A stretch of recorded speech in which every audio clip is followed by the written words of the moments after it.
오늘은 죽음을 통해 배워야 할 지혜라는 제목으로 함께 은혜 나누겠습니다. 오늘 본문은 사무엘상 마지막 장이면서 다윗을 그렇게 괴롭히던 사울이 드디어 죽음이 기록된 장입니다. 사울이 다윗 죽이겠나라고 집요하게 쫓아다녔고, 또 다윗은 그 사울의 칼날을 피해서 열심히 도망 다니기를 참 오래도 했습니다. 사무엘상 19장부터 시작해서 30장에 이르기까지 긴 내용의 쫓고 쫓기는 추격전이 벌어졌었습니다.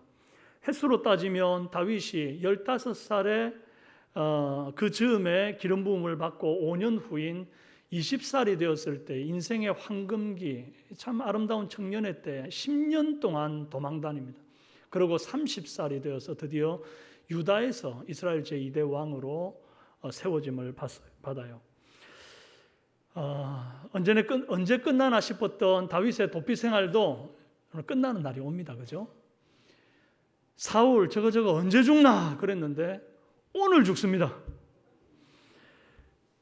코로나 이거 언제 끝나나 싶은데, 그래서 언제 마스크 벗나 싶은데 벗을 날이 곧 올 것입니다. 여러분 인생의 발목 잡는 모든 고난은 언젠가 다 끝이 옵니다.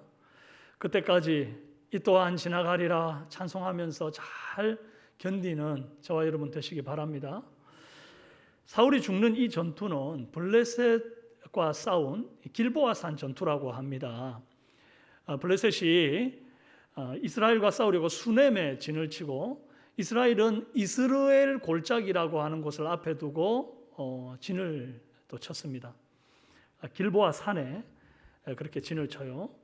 그런데 사울은 쳐들어온 블레셋 군대를 보고 잔뜩 겁을 집어먹습니다. 그러고는 하나님 앞에, 하나님 이 전쟁이 어떻게 될 겁니까? 저 블레셋을 우리 손에 넘기겠습니까? 막 여쭈어요. 그런데 하나님이 일절 대답하지 않습니다. 왜죠? 사울이 먼저 하나님의 말씀을 버렸지 않습니까? 그래서 하나님은 사울과 말 섞고 싶지를 않습니다. 예전에 엘리 제사장 시대에 여호와의 말씀이 희귀하고 이상이 흔히 보이지 않았던 때와 같습니다. 우리문으로도 둠림으로도 말씀하지 않으니까 막 사울이 속이 타고 깝깝해 미치는 겁니다. 사무엘이라도 살아있었으면 그 사무엘한테 좀 뭘 물어볼 텐데 사무엘 이미 죽고 없거든요. 고민하다가 못된 아이디어가 한 개 떠올랐습니다. 신접하는 무당한테 찾아가가지고 죽은 사무엘을 불러일으켜서 그에게 뭘 좀 물어보고 싶다는 생각이 든 거죠. 그래서 엔돌이라고 하는 동네에 사는 신접한 여인, 여자 무당을 찾아갑니다. 하나님은 무당을 가증스럽게 여깁니다. 레위기 20장 27절에 남자나 여자가 접신하거나 박수무당이 되거든 반드시 죽일지니 곧 돌로 치라. 그들의 피가 자기에게로 돌아가리라 그랬습니다. 여러분, 귀신이 미래를 딱딱 맞추는 것 같을 때가 있잖아요. 어렸을 때 너희 집 마당에 감나무 있었지? 없었는데요. 있었으면 큰일 날 뻔했어. 이래도 큰일 나고 저래도 큰일 납니다. 그죠? 아무도 모르는 나의 고민을 막 맞추는 것 같고 미래를 점치기도 하고, 그게 또 어떨 때는 딱딱 들이맞습니다. 그게 들이맞아야 됩니다. 그래야 하나님 안 믿고 주님 뜻대로 안 살고도 인생을 점쟁이한테 물어가지고 얼마든지 잘 먹고 잘 살 수 있다는 믿음으로 살 수 있기 때문에, 그렇게 유혹받아서 넘어가게끔 하려고 기가 막히게 악령이 미래에 대해서 잘 알려줍니다. 그런데 여러분, 그게 인생에 무슨 유익이 됩니까? 그 미래를 좀 아는 것이 인생에 무슨 도움이 됩니까? 정말 신기하고 놀라운 일이 뭐죠? 하나님의 아들이 인간의 몸을 입고 우리를 위하여 이 땅에 오신 사건이고, 하나님의 아들이신 분이 죄인을 위하여 십자가에서 죽으시고 부활하심으로 부활의 첫 열매 되시고 우리로 하여금 그 다음 열매가 되게 하신 이 은혜를 베풀어 주신 게 그야말로 신기하고 놀라운 일 아닙니까? 어디 귀신 나부랭이가 그 얼마 되지 않는 조그만 미래 한번 맞췄다고 해서 거기에 혹 넘어갈 일입니까? 그게 하나님을 아버지로 모시고 사는 백성은 호기심으로나 장난으로라도 신접, 무당, 토정비결, 궁합, 오늘의 운세, 별자리, 타로점 이런 거 거들떠도 보면 안 됩니다. 찔리시는 분 자수하십시오. 절대 그러면 안 됩니다. 하나님 기뻐 안 하십니다. 답답할수록 하나님께 묻고 하나님께 매달리십시오. 그게 성도가 사는 길입니다. 저는 사울이 무당을 통해서라도 죽은 사무엘을 불러내가지고 좀 뭔가 물어보려 하는 그 가증스러운 행위를 보면서 죽음을 통해 배워야 할 지혜를 한 가지였습니다. 첫째는 좋은 이름으로 기억되는 삶을 살라 하는 것입니다. 전도서 7장 1절에 죽음에 대한 지혜를 말씀하시는데 이해하기 힘든 말로 시작을 해요. 좋은 이름이 좋은 기름보다 낫고 죽는 날이 출생하는 날보다 나으며 그래요. 이게 무슨 말이죠? 영어로는 better than fine perfume 그래요. 좋은 이름이 좋은 향수보다 낫다. better than the fine perfume. 좋은 향수보다 낫다. 이렇게 말했다고요?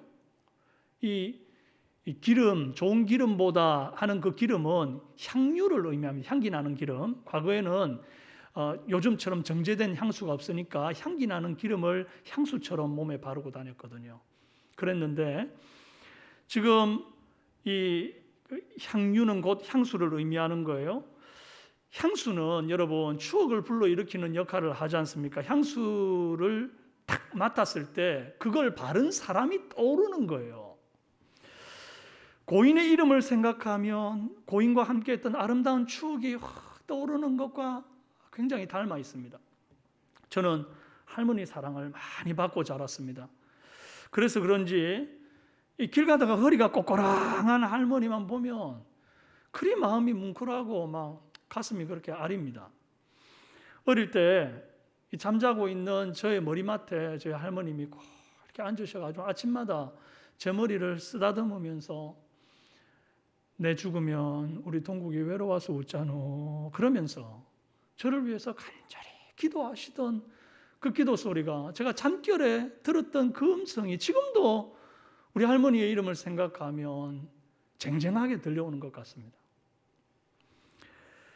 좋은 이름을 기억하고 떠올린다는 건 그런 겁니다. 좋은 향수하고 비길 데 없는 기분 좋은 감동과 그분이 남긴 어떤 말씀이 있다면 그것이 가슴팍에 팍 새겨지는 다시 한번 그 말대로 살고 싶은 다짐이 일어나게 하는 그런 역할을 하는 거예요.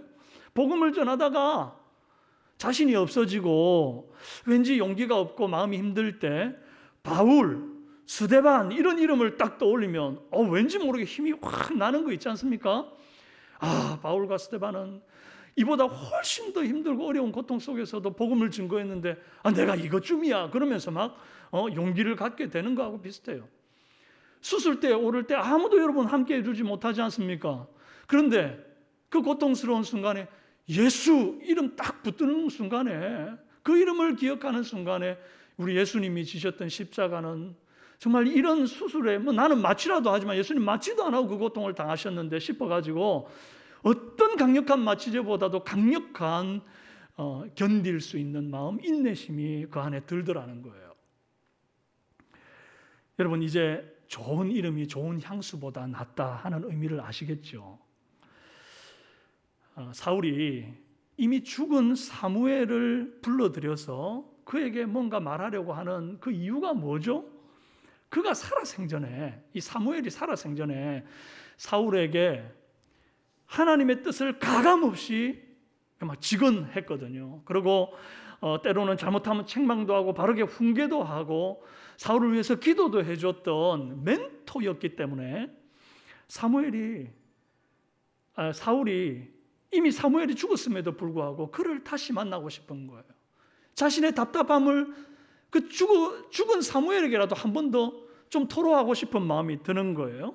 제 말은 무당을 통해서 죽은 자를 만나는 행위가 옳다는 얘기를 하는 게 아닙니다.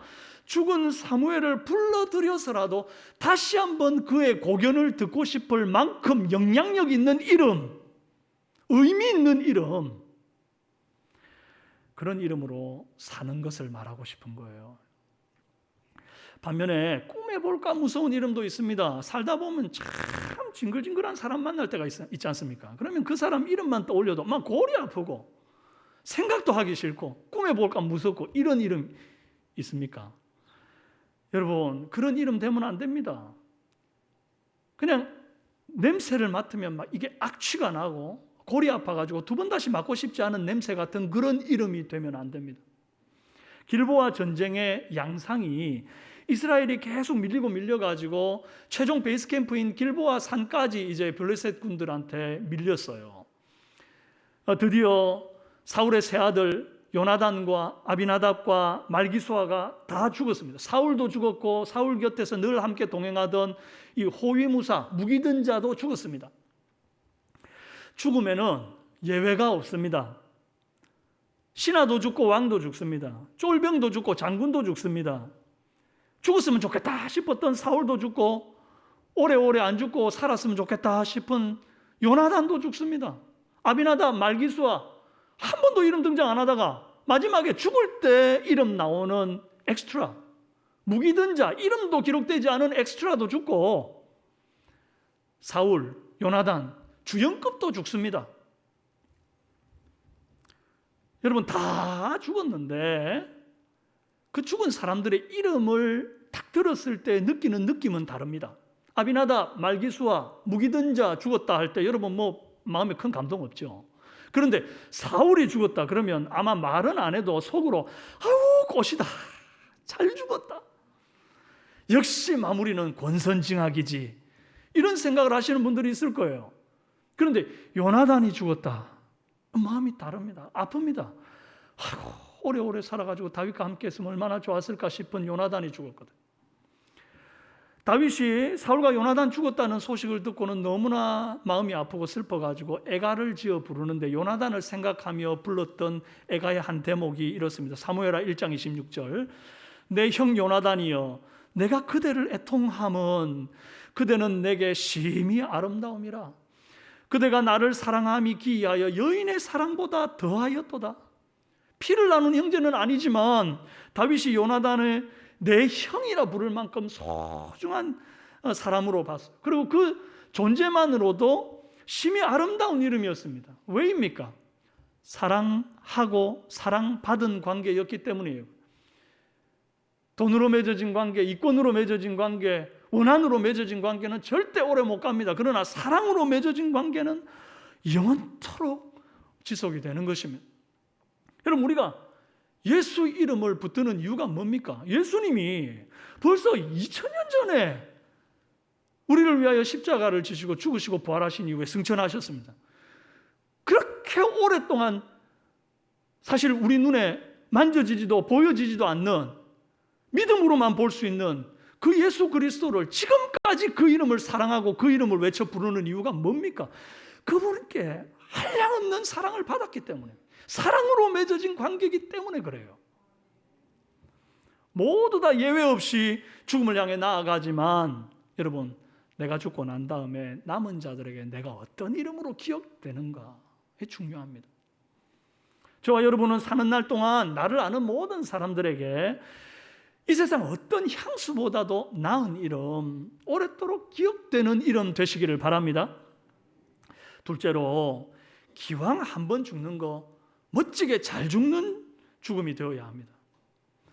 사울의 죽음은 다른 사람들의 죽음과는 달랐습니다. 도망치다가 화살을 맞았는데 이게 중상을 입은 거예요. 상황을 보니까 붙잡혀도 살려주지 않을 상황입니다. 그래서 블레셋 사람들의 놀이개가 돼서 더 큰 모욕을 당하고 고통받고 죽느니 차라리 무기든 자 그 호위무사 보고 네가 네 칼로 내를 좀 찔러 죽여주라, 그런 부탁을 하네요. 4절 말씀에 할례받지 않은 자들이 와서 나를 찌르고 모욕할까 두려워하노라. 사울이 이리 말하거든요. 블레셋 사람들, 할례받지 않은 자들이 이렇게 말했거든요. 여러분, 비슷한 말인데 달라요. 요나단은요, 이 블레셋 사람들을 두고 뭐라고 그랬냐 하니까 무기든 자와 함께 이제 싸우러 올라가면서 우리가 이 할례받지 않은 자들에게 건너가자, 여호와께서 우리를 위하여 일하실까 하노라. 저 할례받지 않은 인생들, 저 아무것도 아니다, 싸우러 가자 그러더니 두 사람이 그냥 블레셋 적진 한가운데 들어가가지고 초토화를 시키는 거예요. 그 많은 블레셋 군사들과 싸워 이기는 거예요. 다윗도 그랬어요. 골리앗을 보고는 이 할례받지 않은 블레셋 사람이 누구이기에 살아계시는 하나님의 군대를 모욕하느냐, 그러고 나와가지고 물매로 골리앗 때려잡아 버렸습니다. 사울은요, 할례받지 않은 자들 이렇게 말한 것까지는 똑같은데 그들이 와서 나를 찌르고 모욕할까 두려워하노라. 참 모양 빠지지 않습니까? 아무리 사울의 부탁이지만 이 호위무사가 하나님의 기름 부음 받은 자를 자기 손으로 죽이는 건 너무 두려운 겁니다. 하나님께 혼날까 봐. 그래서 자꾸만 머뭇거리니까 사울이 급한 마음에 자기 칼을 거꾸로 땅에다가 딱 세워두고는 그냥 그 위에 엎어져서 자살하고만 합니다. 여러분, 뭐든지 끝이 좋아야 좋습니다. 찬양대가 처음 시작할 때는 짜부락짜부락하고 막 불협화음을 내다가 나중에 어찌어찌 하다 보니까 잘 맞아져가지고 끝에 아멘 일이 맞춰지면 막 박수 받습니다. 훌륭하다, 성공했다 이래 합니다. 물론 우리 교회 찬양대는 처음부터 끝까지 좋습니다. 원래 한 번씩 찬양대가 불협화음도 내고 삑사리도 내고 그래야 인간미가 있는데 우리 교회 찬양대는 인간미가 없어요. 인간이 아니라 천사입니다. 그런데 사울은 여러분 왕으로 시작했다가 자살로 마무리해버린 용두삼이 인생을 마쳤습니다. 아니, 전쟁에 나가는 자가 자기 죽음을 준비하는 건 당연한 것 아니겠습니까? 수술대에 오르는 자도요, 잘못해서 생길 문제를 대비해가지고 수술 동의서라는 걸 씁니다. 여러분도 써보신 분들 계시죠? 저도 한번 딱 써봤는데요, 이런 내용이 있었디다. 이 수술로서 불가항력적으로 야기될 수 있는 합병증 또는 환자의 특이 체질로 예상치 못한 사고가 생길 수 있다는 점을 이해했음을 확인합니다. 이거 맹장수술 하나 하는 것도 이거 아무것도 아닌 수술인데도 이 내용을 써야 됩니다. 여기 사인해야 됩니다. 그러면 내용이 겁이 나가지고 없던 겁도 생깁니다. 내가 죽을 수도 있구나. 마음 준비해야 수술 때 들어가는 거죠.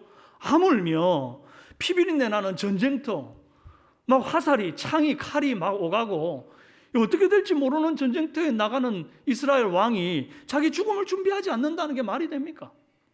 심지어 사울은요, 엊그제 그 엔돌에 신접한 여인을 통해서 악령에게 들은 예언이 있었거든요. 네 죽는다, 그렇게 분명히 악령이 얘기했습니다. 사무엘상 28장 18절에 네가 여호와의 목소리를 순종하지 아니하였으므로 여호와께서 오늘 이 일을 행하셨고 이스라엘은 너와 함께 블레셋 사람들의 손에 넘기시리니 내일 너와 내 아들들이 나와 함께 있으리라. 여자 무당이 남자 목소리를 내면서 내일 네 아들과 함께 죽어서 지옥에 나랑 같이 있을 거야, 이런, 얼마나 섬뜩합니까?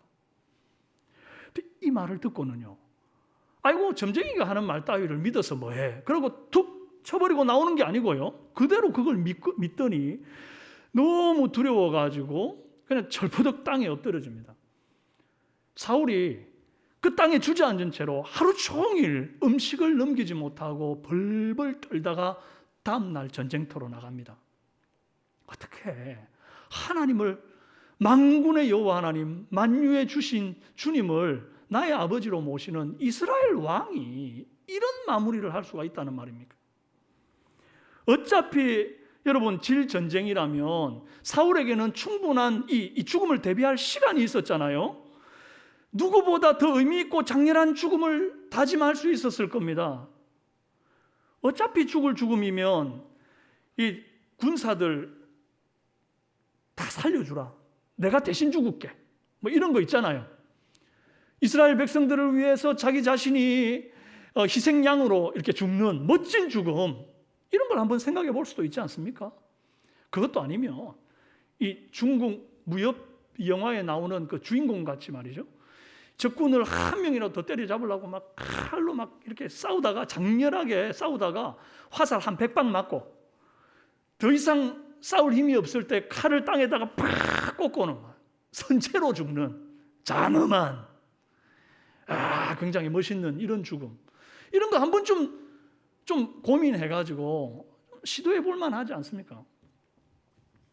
그랬다면 곁에 무기 들고 있던 그 호위무사도 그렇게 허무하게 죽지는 않았을 겁니다. 우리 주군이 이렇게 목숨 걸고 싸우는데 나도 한 놈이라도 더 죽이고 죽자. 장렬하게 싸우다가 그런 호위무사다운 최후를 맞이했을 겁니다. 그런데 사울, 자기가 모시던 주군이 칼을 뒤집어 세워놓고 그 위에 엎어져 자살을 하니까 본대로 그냥 호위무사도 자기 칼을 세워놓고 자기 그 위에 엎드려져 자결해 죽습니다. 이게 뭡니까 이게? 죽을 줄 알고도 전혀 준비 없이 죽음을 맞이하는 이런 삶은 안 되는 것입니다. 여러분, 잘 죽는 게 뭘까요? well dying이라는 말 들어보셨습니까? well being, 잘 사는 건 많이 들어보셨을 겁니다. 근데 well dying이 요즘 굉장히 이슈가 되는데 이게 100세 시대를 사는 이 사회적 현상 때문에 일어난 얘기입니다. 이게 100세 시대, 말이 100세 시대인데 이 100세까지 살아가는 과정 가운데 생기는 야기되는 문제들이 너무 많습니다.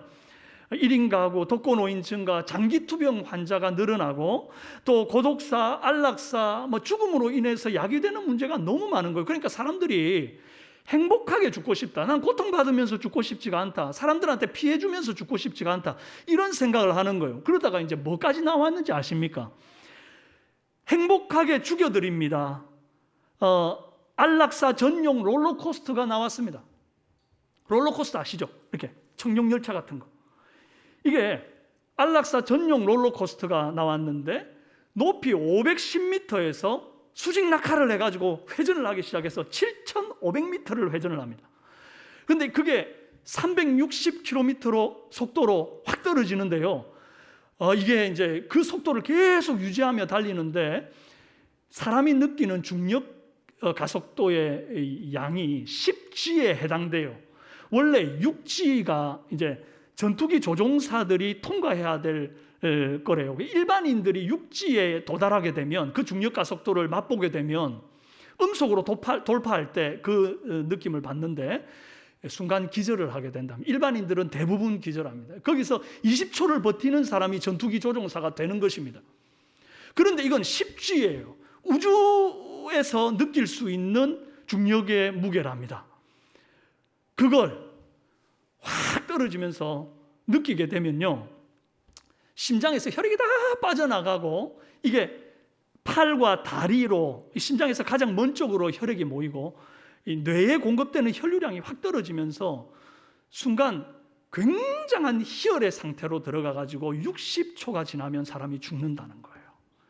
이걸 고안해낸 사람이 있습니다. 밥 먹고 할 짓이 참 없어요. 아직 실용 단계는 아니고 연구 개발 중이라는데 이거 만약에 상용화가 되게 되면 우리 성도들은 아무도 줄 서지 마십시오. 거기에 틀림없이 거기에 줄 서는 사람들이 있습니다. 쉽게 죽으려고, 안 아프고 죽으려고, 재미있게 죽으려고. 여러분, 이 잘 죽는 죽음은 그런 거가 아닌 것 같습니다. 안 아프고 죽으려고 그런 방식으로 죽는 게 그게 무슨 잘 죽는 죽음입니까? 아름답게 살아온 것도 중요하지만 아름답게 삶을 마무리하는 것도 중요합니다. 그런 관점에서 이게 웰다잉이라는 것이 이제 대두가 되는데 우리나라 웰다잉 협회라는 곳에서 어떻게 하면 그럼 웰다잉 할 건가 하고 제시한 내용이 있습니다.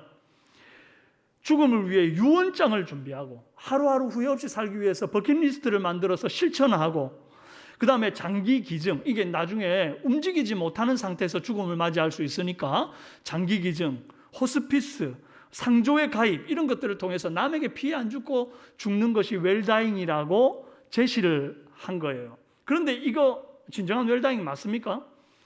이런 식의 웰다잉은요, 이 땅을 끝으로 정말 모든 것이 끝난다면 거기까지 해도 좋습니다. 그런데 우리 주님은 그리 말씀하지 않습니다. 히브리서 9장 27절에 한 번 죽는 것은 사람에게 정한 것이요 그 후에는 심판이 있으리. 끝이 아니고요, 그 후에는 심판이 있으리니. 이후에 심판과 내세에서의 영원한 삶이 시작되는 관문이 바로 죽음인 것입니다.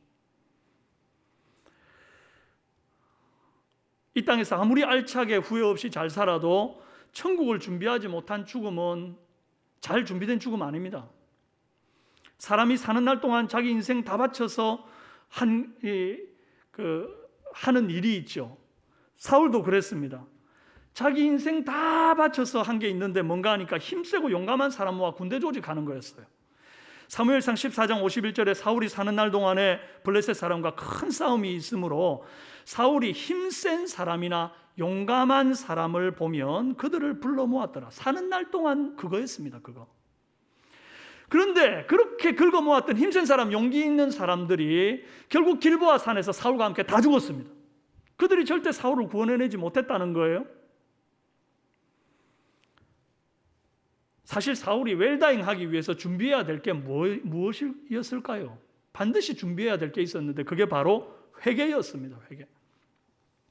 그동안 여호와의 말씀에 순종 안 하고 자기가 막 급한 마음에 드리지 말아야 할 제사를 드렸던 거, 아말렉 족속과 그 모든 짐승들 다 진멸하라 그랬는데 좋은 거 남겨뒀던 거, 다윗을 죽이려고 막 10년 동안이나 쫓아다녔던 거, 무엇보다 하나님 앞에 회개하고 매달려서 주님께 기도하고 구해야 되는데 엔돌에 신접한 여인한테 가가지고 무당한테 운명을 물었던 거 철저하게 회개했어야 됐어요. 그 엔돌에 신접한 여인 집에서 나올 때 그 인생 마지막을 하나님 앞에 회개하고 엎드렸다면 하나님이 사울을 용서하지 않으셨겠습니까?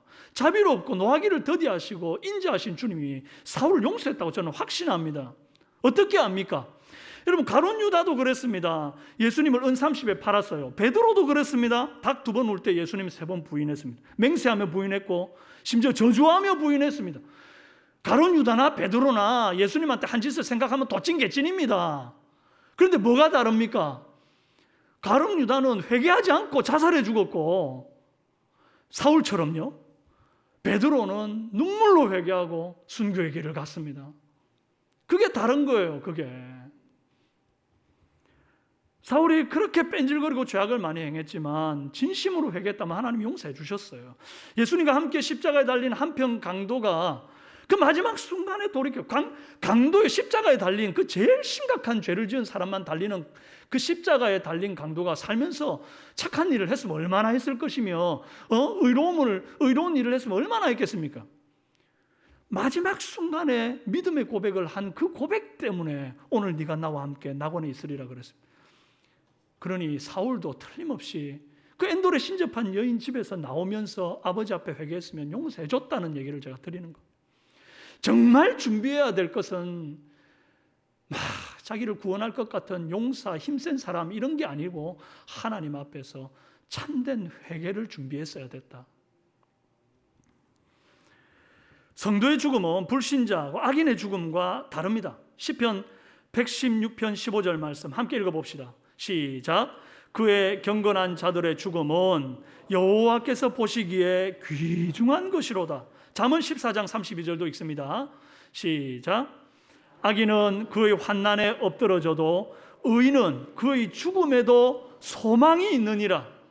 할렐루야. 소유문답 86문을 보면 무영교회 회원들이 죽음 직후에 그리스도로 더불어 누리게 되는 영광의 교통이 무엇인가 이런 질문이 있습니다. 무영교회 회원이라는 것은 교회 등록교인, 건물교회 등록교인을 말하는 게 아니고 그 안에도 내가 예수 그리스도를 나의 구주, 나의 하나님으로 고백한 사람이 무영교회의 회원인 거예요. 그러니까 여러분들이 진심으로 예수 그리스도를 고백했으면 전 무영교회 회원인 겁니다. 그런 사람들이 죽음 직후에 그리스도로 더불어 누리게 되는 영광의 교통이 뭐냐? 답이 이렇게 되어 있습니다. 함께 읽어봅시다. 시작.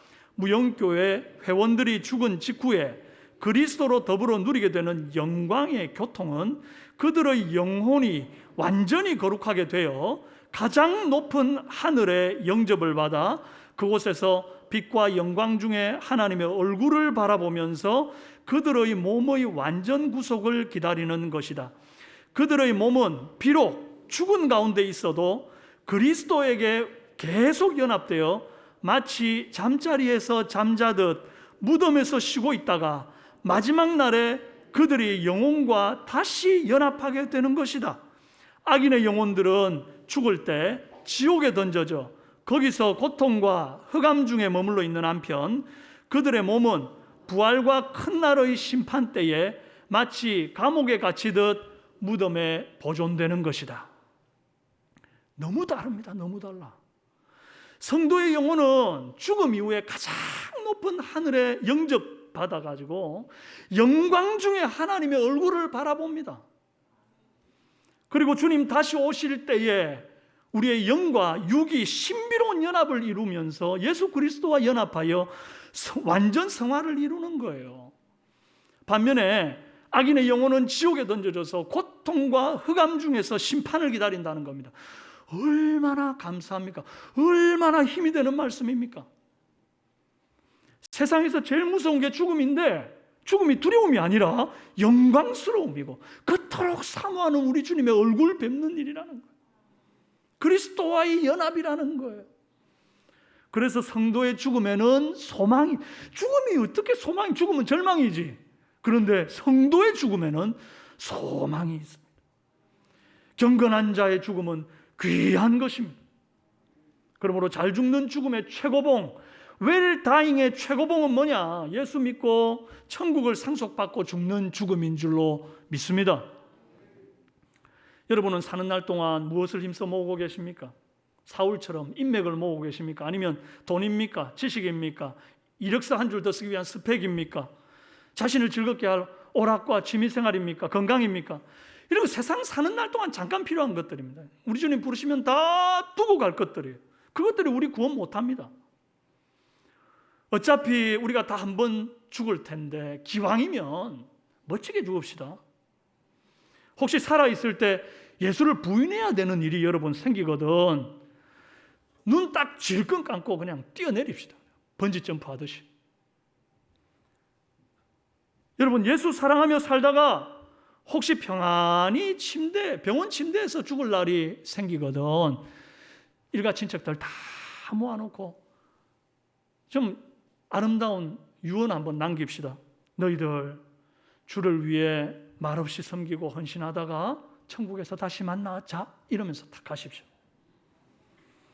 혹시 사고로 유언도 못 남기고 죽을 수 있으니 내 죽어도 길이길이 기억될 하나님의 말씀 유언장 위에다가 딱 써놓고 여호와를 잘 경외하다가 같이 만나자는 내용도 좀 써놓고 그리고 일평생 살면서 정말 하나님 앞에 기도하기 전에 행복하게 불렀던 내가 제일 사랑하는 찬송가 몇 장인지 딱 적어놓고 그렇게 죽기를 바라요. 제가 미리 말씀드리는데 제 장례식 때는 찬송가 315장 꼭 불러주십시오. 내 주 되신 주를 참 사랑하고 3절 끝에 너무 좋아요. 숨질 때에라도 내 할 말씀은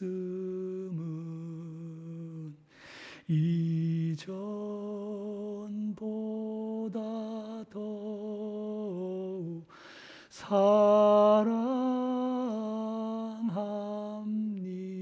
사랑합니까? 이렇게 가고 싶습니다. 그래서 제가 이 찬송을 좋아합니다. 숨질 때 마지막에 내가 외치고 죽는 말이 이전보다 주님 더 사랑합니까? 이렇게.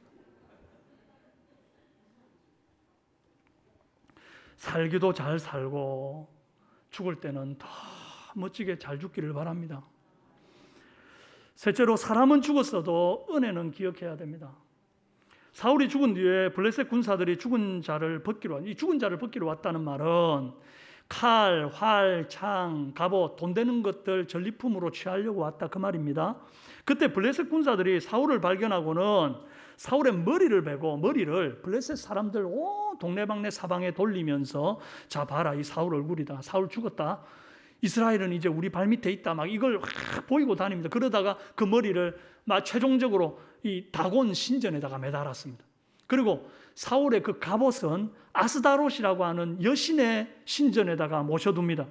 그리고 목 베어가지고 몸뚱아리만 남은 사울의 몸뚱아리와 또 사울의 그 아들들의 시체를 벳산 성벽에다가 못을 박았습니다. 보라고 이스라엘 사람들 겁먹으라고 함부로 블레셋한테 까불지 말라고 그렇게 못을 박아서 전시를 했습니다. 그걸 보고는요 길보아 산 근처의 성읍들에 사는 사람들이 이스라엘이 패전하고 사울의 시체를 보니까 꽁지가 빠지게 도망을 치고 다 도망갔습니다. 아무도 그 왕의 일가의 시신을 수습할 생각을 못합니다. 그런데 길르앗 야베스 주민들이 사울이 죽어서 벳산 성벽에 못 박혔다는 소식을 듣고는 장수들을 다 모아가지고는 밤새도록 그 길보아 산까지 달려가가지고 그 시체를 끌어내고 장사를 합니다.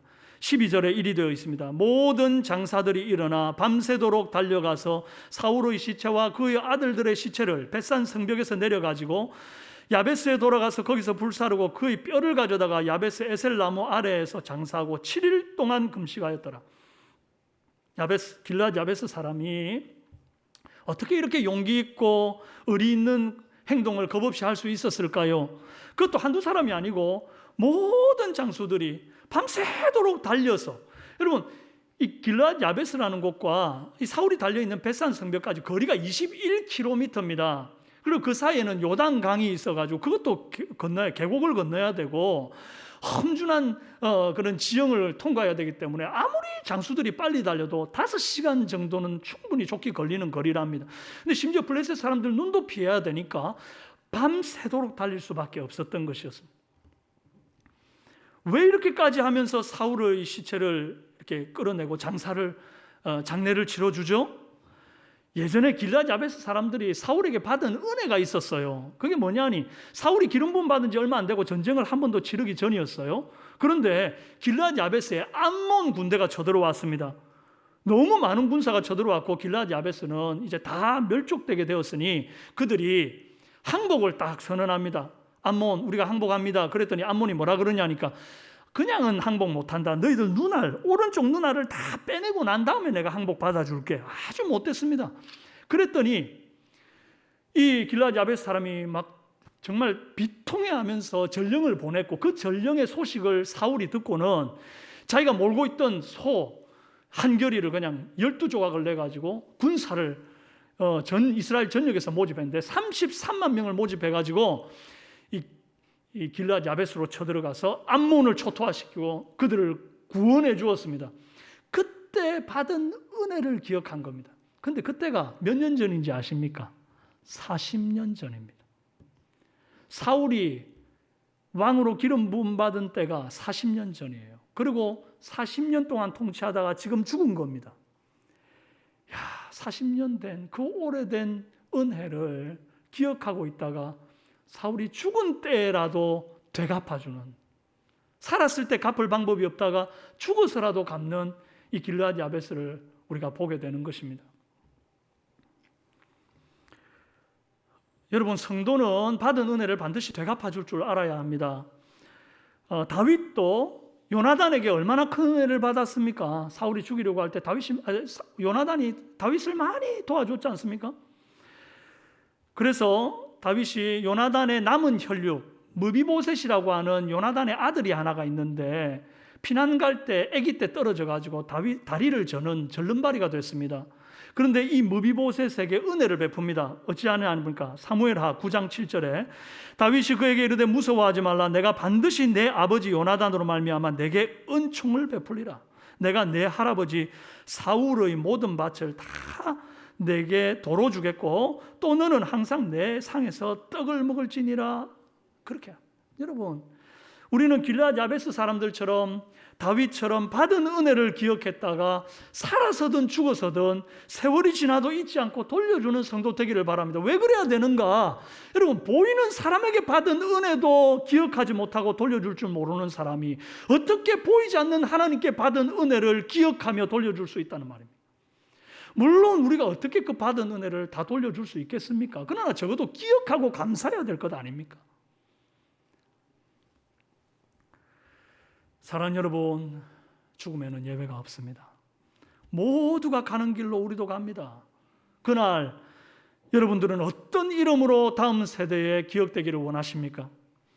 향기보다 향기로운 아름다운 이름, 좋은 이름으로 기억되시기 바랍니다. 또한 기왕 죽는 거 잘 죽기를 바랍니다. 인생을 걸고 키를 쓰고 모았던 그 모든 것들이 나를 구원하지 못한다는 사실 우리 사울을 통해 잘 봤습니다. 그 모든 것 다 두고 빈손으로 맨몸으로 우리 하나님 앞에 설 것입니다. 웰다잉의 최고봉은 구원에 이르는 회개입니다.